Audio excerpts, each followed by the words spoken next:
Is it going to be taken? It is! It's all over! পরপর 2 test সিরিজে বাংলাবাস করলাম, কি পাকিস্তান রাগ করলা?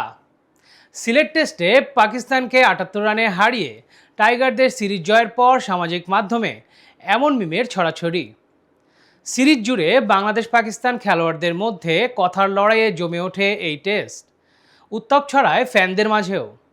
তাই টাইগার সমর্থকরা ঐতিহাসিক জয়ের পর যেন এক হাত নিচ্ছেন পাকিস্তানি সমর্থকদের। বাংলাদেশের কিছু সমর্থক তো আরেক কাঠির সরেস। ম্যাচের কিছু পরিসংখ্যান তারা মিলিয়েছেন দুদেশের ঐতিহাসিক ঘটনাগুলোর সঙ্গে। কাকতালীয়ভাবে তা মিলেও গেছে। ম্যাচে চতুর্থ দিনের খেলায় বাবর আজম আউট হয়েছেন 47 রানে, যা মিলে যাচ্ছে 47-এর দেশভাগের সাথে।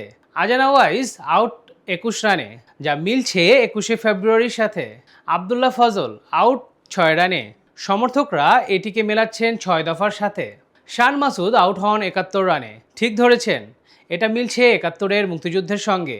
আর সবার শেষে রিজওয়ান আউট হন 94 রানে, যেটি সমর্থকদের মতে মুক্তিযুদ্ধে একসঙ্গে 94,000 পাকিস্তানি সৈন্যের আত্মসমর্পণের ইঙ্গিত বহন করে। অসহায় আত্মসমর্পণই বটে। টেস্ট সিরিজে পাকিস্তানের মাঠে গিয়ে তাদের হোয়াইট ওয়াশ করার পর এবার ঘরের মাঠে আবারও তাদের হোয়াইট ওয়াশ করলো টাইগাররা। টেস্টে বাংলাদেশ যেন এক ধাঁধায় পরিণত হয়েছে পাকিস্তানের জন্য, যার উত্তর তারা মেলাতে পারছে না।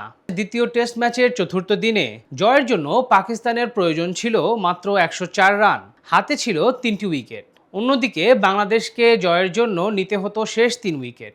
পঞ্চম দিনের শুরুটা খুব একটা ভালো হয়নি স্বাগতিকদের জন্য। ভেজা আউটফিল্ডের কারণে খেলা শুরু হয় নির্ধারিত সময়ের 15 মিনিট পরে। পাকিস্তানের 2 ব্যাটার মোহাম্মদ রিজওয়ান ও সাজিদ খান শুরুতে বেশ ধীরে খেলেন, উইকেট না হারিয়ে ম্যাচ টেনে নেওয়ার কৌশল নেন। নাহিদ রানা গতির ঝড় তুললেও প্রথম দিকে উইকেটের দেখা পায়নি বাংলাদেশ। কিছু সুযোগ তৈরি হলেও ফিল্ডারদের ভুলে সেগুলো হাতছাড়া হতে থাকে। এই প্রতিরোধ ভাঙেন এই ম্যাচের জয়ের নায়ক স্পিনার তাজুল ইসলাম, যা ছিল ম্যাচের টার্নিং পয়েন্ট। এরপর আসে সবচেয়ে বড় মুহূর্ত। সেঞ্চুরির খুব কাছে থাকা মোহাম্মদ রিজওয়ানকে আউট করেন শরীফুল ইসলাম। এই উইকেটের পর সিলেটের স্টেডিয়ামে উল্লাসের বন্যা বয়ে যায়। এরপর আর ঘুরে দাঁড়াতে পারেনি পাকিস্তান। এর পরের ওভারেই খুররম শাহজাদকে ফেরান তাইজুল ইসলাম, আর দ্রুত শেষ 2 উইকেট হারিয়ে 358 রানেই গুটিয়ে যায় সফরকারীরা। এই জয়ের মধ্য দিয়ে বাংলাদেশ দেখিয়ে দিল টেস্ট ক্রিকেটে আর তারা ছোট দল নয়। পাকিস্তানের বিপক্ষে এই ধারাবাহিক সিরিজ জয় বাংলাদেশের ক্রিকেটকে নতুন উচ্চতায় নিয়ে যাবে বলেই আশা করছেন ক্রিকেট প্রেমীরা।